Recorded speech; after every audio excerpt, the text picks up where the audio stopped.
Bem, amados, a paz do Senhor a todos. É um prazer ter você mais uma vez aqui no programa Novas de Paz, nessa oportunidade, dentro aqui da sala de entrevista, da entrevista Novas de Paz. Aqui estará conosco o querido amado diácono Theo Santos, ali da Assembleia de Deus na Paraíba. O mesmo é músico e também saxofonista. Vamos aí ouvir um trecho de uma música tocada por ele, que foi tocada aqui na 53ª Escola Bíblica de Obreiro. E voltamos já com ele aqui, falando um pouco da sua vida e do seu testemunho.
Bem, amados, estamos de volta aqui nessa oportunidade, como falamos de início aí, com o diácono irmão Etevaldo Cristóvão dos Santos, conhecido como o irmão Theo Santos, saxofonista, músico, que coopera ali na Assembleia de Deus em João Pessoa, que está sempre conosco aqui participando dos trabalhos, louvando a Deus com seu sax e para a glória do Senhor. Amado irmão, Pai do Senhor, seja bem-vindo. A paz do Senhor, pastor.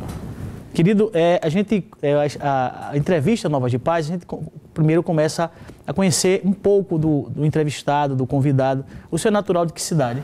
Eu sou natural de Goiânia, né? É estado de Pernambuco, aqui, Zona da Mata. É a primeira cidade aqui da divisa de estado de Paraíba, Pernambuco. E eu cresci na cidade de Pitimbu, que também é a divisa de estado Pernambuco e Paraíba. É a primeira praia do litoral sul paraibano.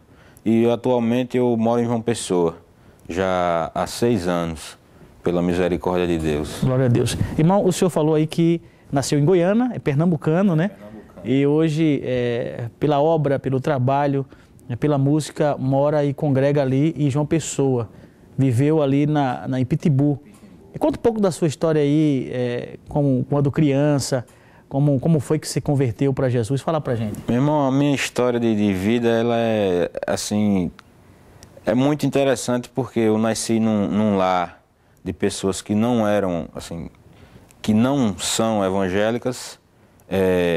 Os meus pais não tinham casa própria, a gente morava na casa de um tio meu, então eram 3 tios, minha mãe e meu pai, minha irmã e meu irmão, e eu era o caçula daquela casa. Só que a base familiar era totalmente, eu posso dizer assim, totalmente desestruturada. Por quê? Porque todos os meus tios, eles bebiam, meu pai e minha mãe nunca se deram muito bem, inclusive já há 20 anos, está fazendo 20 anos que estão separados. Minha irmã e meu irmão também não tinham nenhum amor, entendeu? Como eu posso dizer, não tinha um amor um pelo outro. Inclusive, infelizmente também hoje não se falam. Mas assim, de um ambiente desse, totalmente desestruturado, sem uma base familiar, Deus, ele olhou para mim, entendeu? E aos 8 anos de idade, eu tive começo de leucemia. Eu tive parte do sangue do meu corpo infeccionado e eu passei 16 dias internado. E foi aí, a partir desse momento, que eu comecei a ver os milagres de Deus na minha vida, né? Passaram-se 12 dias sem os médicos descobrir qual era o problema de saúde que eu tinha. E de uma hora para outra apareceu-se o resultado e de uma hora para outra a doença foi embora. E com o passar de alguns meses, já com 9 anos de idade, eu estava em frente à minha casa e do nada me deu vontade de eu ir para a igreja, de eu ir até a Assembleia de Deus, que ficava mais ou menos 2 quilômetros da minha casa. E eu saí andando, garotinho. Isso já em Pitimbu? Isso em Pitimbu, porque na realidade eu só nasci em Goiânia. Lá em Pitimbu, já bem cedo foi para... Já bem cedo fui para Pitimbu. Então, nesse dia, no dia 16 de abril de 1994, eu nunca vou esquecer essa data na minha vida, cheguei em frente à igreja. Na hora que eu cheguei na porta da igreja, o pastor Geraldo Cunha, ele estava fazendo o convite e de repente eu me encontro lá na frente com a mão levantada. Então, assim, foi um chamado de Deus, eu posso dizer, desde a minha infância. O Senhor, ele olhou para mim, eu tinha tudo para não estar aqui hoje, entendeu? Eu tinha tudo para estar hoje envolvido com bebida, com outras coisas que eu prefiro não comentar, mas o Senhor, ele olhou para mim. Teve misericórdia. Teve misericórdia de mim, irmão. Então, durante esses 27 anos de vida que eu tenho, durante esses, posso dizer, 18 anos de evangelho, tenho visto muitas coisas boas que Deus tem feito na minha vida. Uma delas é que na minha casa, eu nunca fui muito, como posso dizer, nunca fui muito bem tratado. Essa é a palavra certa. E hoje, com o meu testemunho, eu tenho visto o meu irmão, a minha mãe, o meu pai, ou seja, a minha família, hoje eles olham para mim com outros olhos, entendeu? E a quem eu devo isso? A Deus, irmão. Porque o Senhor, Ele tem segurado em minhas mãos e através do meu testemunho eu tenho mudado a vida da minha família. Entendeu? Então, assim, eu me emociono muito quando eu toco nesse assunto. Quando eu só em pensar, eu já fico muito feliz, porque Deus, Ele usou a música para mudar a minha vida. Na minha cidade, em Pitimbu, não se fala. Se você chegar para um adolescente, um jovem de 15, 16 anos, e você perguntar a ele o que é cultura, ele não vai saber lhe responder. Entendeu? E ver a dificuldade que o senhor teve que passar. Exatamente. Né? Passei fome, pedi dinheiro na rua, peguei muita carona para ir para João Pessoa, para ter aula. Eu saía de Pitimbu, muitas vezes, de 3 horas da madrugada. Chegava em João Pessoa, de 5 horas da manhã, eu ficava de 5 da manhã até 9, esperando para ter uma aula de 30 minutos. Agora me responda, como surgiu, irmão Theo, essa chamada para a música, essa vertente, esse dom de Deus para a música? Meu irmão, essa pergunta foi muito boa, porque a chamada para a música, ela veio ainda com 9 anos. Eu fui participar de um coral e eu não canto nada, mas a maestrina do coral, ela me convidou, eu ia fazer, no caso, uma voz baixo, né? E ela disse para mim que eu tinha musicalidade. E hoje eu não sei por que ela disse isso, porque se o senhor me ver cantando, o senhor vai mandar eu parar. Então, assim, ela falou que eu tinha musicalidade. Com um passar do tempo, eu comecei a tocar bateria na igreja. O irmão Daniel Douglas, que trabalha aqui em Recife, e atualmente ele está morando em Goiânia, mas ele também tem uma casa em Pitimbu. Ele me ensinou um ritmo. E daí eu comecei tocando bateria na igreja com 15 anos de idade. E veio através da bateria. Foi o meu chamado para música, assim, a minha entrada na música, o meu pontapé inicial. Que veio despertar o meu interesse pela música foi através da bateria. E com alguns anos depois, tentou-se fazer uma banda de música na igreja de Pitimbu, né? E o interesse pelo saxofone foi da seguinte maneira. Eu estava indo para a igreja assistir a aula de música e quando eu cheguei a mais ou menos 100 metros da igreja, eu escutei um som lindo, maravilhoso, que eu nunca tinha ouvido na minha vida. E quando eu cheguei na porta da igreja, que eu olhei, o irmão tocando lá, fazendo uma escala cromática no saxofone, quem é músico sabe o que eu estou falando. Então eu fiquei encantado com aquilo, porque me chamou a atenção, meu irmão. Foi lá no fundo da alma, que som lindo é esse? Aí eu cheguei para o irmão é daqui da cidade de Goiânia, é Charles, eu acho que ele deve estar vendo essa entrevista. E aquele irmão, eu cheguei para ele e disse, meu irmão, eu quero aprender esse instrumento, eu tenho que aprender esse instrumento. Tem que tocar, né? E sim, interessante que meses antes eu peguei um bombardino, meu primeiro instrumento de sopro foi um bombardino. E o irmão me ensinou só uma escala, ele me ensinou a escala de Dó maior no bombardino. E com 3 dias depois eu estava tocando os hinos da harpa, eu tocava de pupurri, meu irmão, o hino da harpa assim. E aquela coisa, o pessoal ficava tudo admirado, rapaz, como é que pode? O menino pegou o instrumento agora, tá tocando as músicas, só ensinei uma escala a ele. Só pode, não tem como não, meu irmão, não tem como não. É Deus purinho. Então eu cheguei para aquele irmão lá do saxofone e disse, meu irmão, tu vai ter que me ensinar a tocar saxofone. Aí ele disse, rapaz, não posso porque a gente tá formando a banda e você já toca bombardino, senão vai defasar aí, vai deixar em falta. Eu disse, meu irmão, por favor, me ensine pelo menos uma escala. Aí ele me ensinou uma escala ali e tal. Ele disse, tu só vai conseguir tocar essa escala aqui mais ou menos daqui a um mês mais ou menos. Devido à dificuldade, né? Aí ele virou para um lado e quando ele virou para o outro eu já estava fazendo a escala no saxofone. Aí ele disse, rapaz, tu tem jeito de saxofonista. Eu digo, tem mesmo? Tem. Se você estudar, você vai conseguir tocar. Aí, meu irmão, daí pra frente foi batalha, luta. Essa dificuldade de chegar numa escola, dificuldade de condução, Não, né? pra mim comprar meu primeiro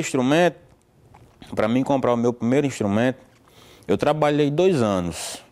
Eu trabalhava de cobrador de Kombi. Fazia Pitimbu, Goiânia, Paulista. E eu trabalhei 2 anos, eu ganhava aí R$ 35 por semana. E trabalhei juntando.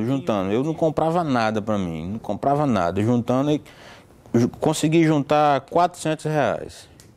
E a minha mãe me ajudou com 300, eu comprei um saxofone por R$ 700. Aí faltava boquilha. Eu digo, Jesus, e aquele desejo, meu irmão, porque quando lá em Pitimbu tem um irmão que ele é maestro, ele é ex-maestro da Marinha. E aquele irmão, quando me viu tocando a primeira vez, o saxofone, ele me viu soprando o saxofone, não sabia tocar nada direito.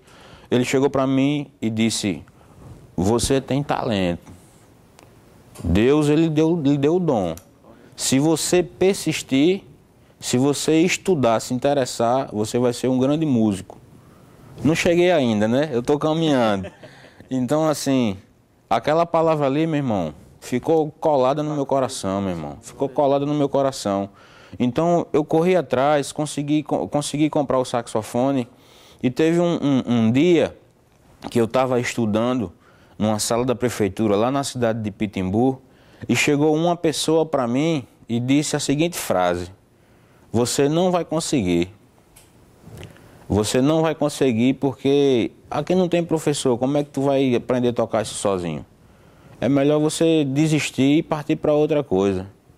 Só que aquela pessoa não imagina o tamanho do Deus que eu sirvo, né? E o tamanho do propósito que eu tinha na minha vida. Então, assim, um dia chegou um e disse que Deus tinha me dado o dom. E no outro dia... Uma palavra contrária. Mas aquilo ali deixou triste, claro. Eu sou ser humano, sou de carne e osso. Mas, meu irmão... Me serviu como motivação.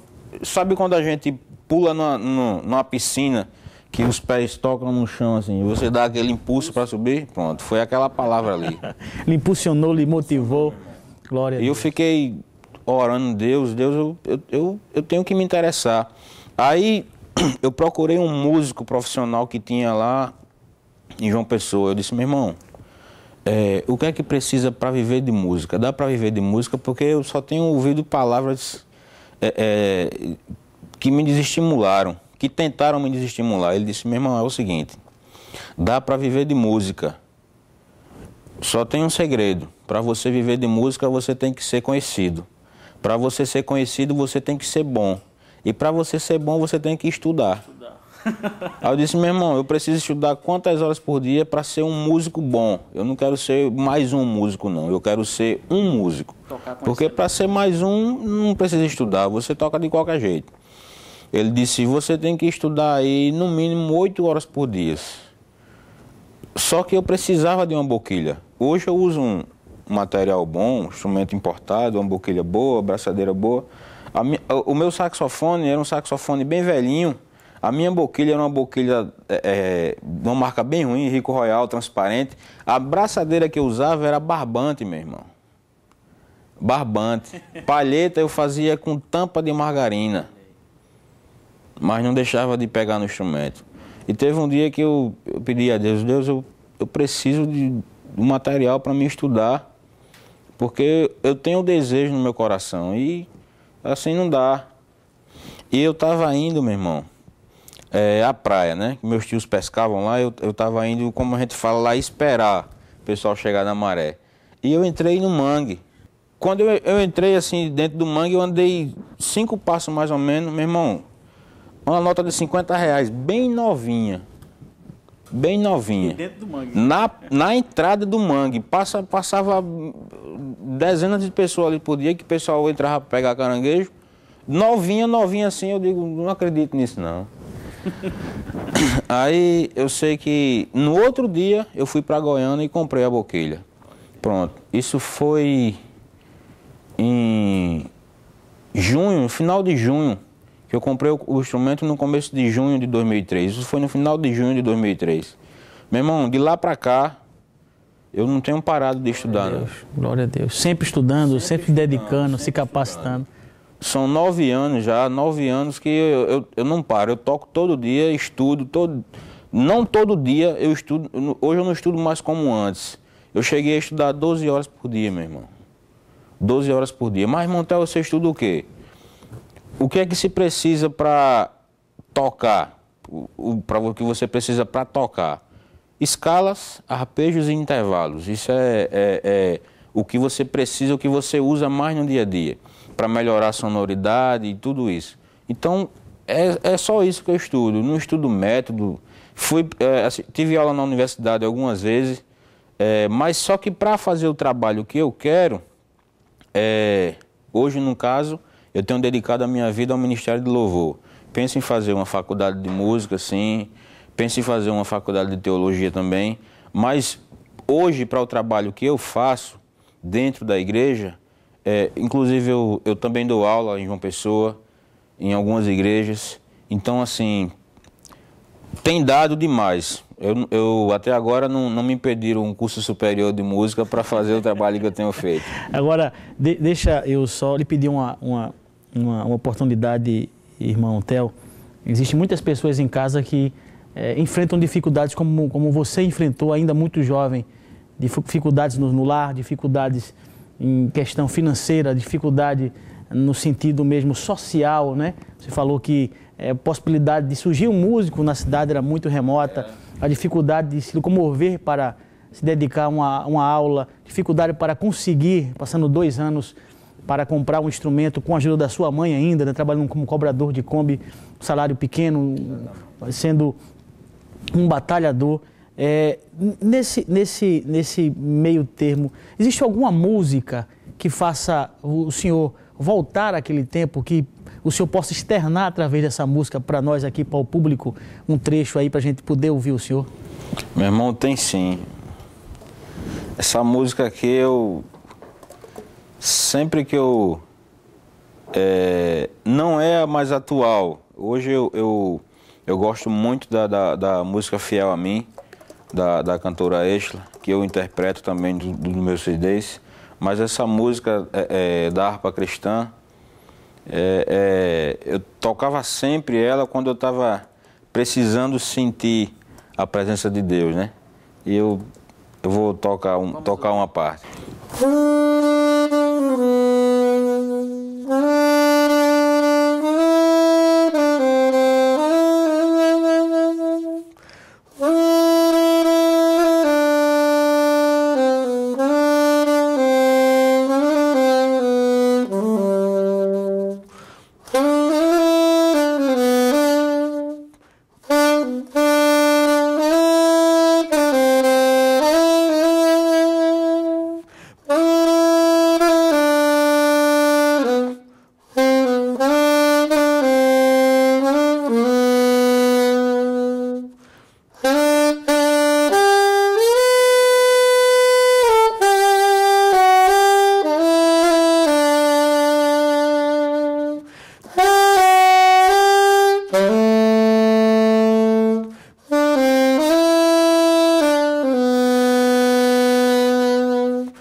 Glória a Deus. Essa música é um hino, né? Para mim é muito lindo, muito lindo. Deus. Amado irmão, o senhor já está com alguns CDs já gravados, né? Muita gente já tem, né? Eu queria que você falasse um pouco das suas obras, dos CDs que o senhor até trouxe aí para a gente poder mostrar ao público um CD abençoado de músicas instrumentais que exaltam o nome do Senhor, que glorificam a Deus. Fica à vontade, irmão. Bom, meu irmão, tem esse CD aqui que é o meu pioneiro, né? Da harpa cristã. O primeiro filho, né? é harpa cristã acústico, é sax, violão e percussão, com belíssimos hinos da harpa cristã, que o Senhor me abençoou com esse primeiro trabalho. Foi através desse trabalho que eu deixei os trabalhos seculares com música, que Deus começou a me mostrar novos horizontes, né? E assim eu tenho, através desse, eu gravei também o volume 2, que já são louvores mais populares, podemos dizer assim. Tem hino da Aline Barros, Exla, Ludmila Ferber e tantos outros, né? Porque na realidade você, para fazer música instrumental para a congregação, você não pode gravar músicas instrumentais desconhecidas. Então você tem que gravar músicas que, digamos assim, estejam na boca do povo, né? Porque se você chega na igreja para cantar uma música desconhecida, a música tem a letra, mas você chega para tocar instrumental, ninguém vai entender nada. Então você tem que ter uma mensagem. Que se a música ela é conhecida, a mensagem vai através da melodia. E o mais interessante não é nada, é que a melodia, quando ela é conhecida, ela toca mais forte na alma do que a própria letra. A gente vê isso aqui nos cultos, né? No Templo Central, assim, é bênção. A gente tem um exemplo na Bíblia, em 1 Samuel, capítulo 16 e o versículo 18, né? Que quando o rei Saul mandou buscar uma pessoa que tocasse bem, e foram buscar Davi. Só que muita gente não sabe que o mistério de Davi não era porque ele tinha só a unção de Deus. Davi, ele também tocava bem. Ele tinha que tocar bem, ele tinha que ter as duas coisas. Tinha que tocar bem e tinha que ter a unção de Deus. É tanto que eu li num livro que é as qualidades de um ministro de louvor, que no caso Davi, ele também era ministro de louvor. Ele não era apenas um músico. Então, assim, as qualidades de um ministro de louvor são 6. E a última, aliás, são 7, mesma quantidade das notas musicais. E as mais importantes são a primeira e a última. Que a primeira é tocar bem e a última, que Deus era com ele. Então, assim, temos que ter essa visão de que não basta só cantar ou tocar bem. Temos que ter a unção de Deus na nossa vida. E que também não basta só ter a unção de Deus. Tem que cantar ou tocar bem, né? Porque o nosso louvor, ele é uma oferta, não é isso? Glória a Deus. E a gente também, aqui em off, o senhor falou pra gente que muitas vidas, esses CDs são CDs com preço muito acessível, né? Exatamente. São acessíveis para o público de um poder aquisitivo menor adquirir, né? E o senhor falou aqui em off que isso é uma maneira de evangelizar, que tem ouvido testemunhos de pessoas que são alcançadas e tocadas pela música e abre o seu coração para Jesus. De que maneira, amado irmão, alguém que está aí, que quer convidar o senhor para tocar na igreja, ou num casamento, né? No aniversário, nos 15 anos, ou até na sua congregação, na sua igreja, pode se contactar com o senhor, pode adquirir também esses DVDs, esses CDs, na verdade. De que forma, de que maneira? Temos os contatos, né? Os irmãos podem estar ligando para o 83, que é o código da Paraíba. Tem o 8821-5314 e o 9938-5761. Aí os irmãos podem entrar em contato comigo e nós vamos estar aí nos organizando à disposição para atender o convite dos irmãos, né? Que é sempre um prazer. Eu acho que durante a minha jornada, não tem coisa mais gratificante do que você receber um convite para ir louvar ao Senhor. É bênção, né, irmão? É bênção demais. Irmão, estamos chegando ao final da entrevista, né? Tem percurso, mas com certeza uma entrevista muito proveitosa aí na casa do público aí. Com certeza tem jovens que têm o desejo de tocar, de ser músico, né? De adorar a Deus. Olha aí o exemplo, o espelho do nosso irmão Theo Santos. Gostaria que o senhor tocasse aí um trecho de uma música, se possível, Fiel a Mim, para a gente também ouvir um pouquinho aí dessa linda canção tocada de maneira instrumental.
Glória a Deus. Nosso Deus é fiel. Irmão Theo, fique à vontade para deixar sua saudação final. Muitas vidas em casa, um público heterogêneo, pessoas evangélicas e também não evangélicas estão nos assistindo. Fique à vontade para deixar sua saudação final, irmão Theo. Amém. O que eu quero dizer para todos que estão assistindo é que não importa o tamanho da nossa dificuldade, né? Se nós crermos que o nosso Deus, Ele pode todas as coisas, muitas vezes pessoas chegam com palavras para nos atrapalhar, nos atrasar a nossa vida, para nos desanimar, mas eu tenho uma coisa para dizer para você. Antes de nós sonharmos os nossos sonhos, Deus, Ele já sonhou para nós, né? Deus, Ele conhece não o princípio das coisas, Ele já conhece o fim das coisas. Por isso que Ele é Deus. Então, se nós tivermos a convicção de que sem Deus nós não somos nada, honrarmos a Ele, tem que honrar a Deus acima de todas as coisas e honrar a nossa família, e o Senhor vai sempre nos abençoar. Muito bem. Muito obrigado, irmão, pela sua participação. Que Deus abençoe a sua vida, seu ministério de louvor e a todo o povo ali da Paraíba. Muito obrigado, querido. Obrigado. Bem, vamos encerrar assim, né? Ouvindo uma linda canção pelas mãos, pelo saxofone do levita da casa do Senhor, o diácono Theo Santos. Muito obrigado a todos e que Deus continue abençoando a vocês.